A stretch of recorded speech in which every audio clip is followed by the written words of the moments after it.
What's up, YouTube in the world? I have an '07 Honda Accord that was subletted me to, subletted to me for, guess what? Another stolen catalytic converter. That's 3 vehicles in one day. Yep, somebody out there, some a-hole is getting rich on your hard work. So if this was at another shop, they're going to probably recommend replacing the whole exhaust system. Keep in mind, this flange here is not in great shape. Also, the car has tons of other issues. It shocks me how many people have full coverage on their 10-year-old vehicles still. That's pretty good.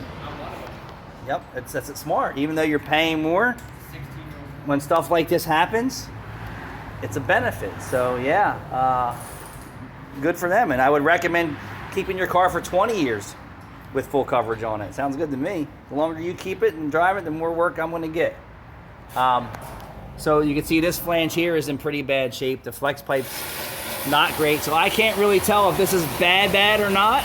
It's got some signs that it is. But out of all fairness to the customer and the insurance company, I'm gonna just replace the catalytic converter. I'm gonna cut this flange out and we're gonna patch it into here. Other than that, this thing technically needs a direct fit converter and a direct fit center pipe assembly. And that's what I mean when you go to other places. They're gonna wanna replace your whole entire exhaust system. That is not necessary, but certain conditions do warrant different repairs.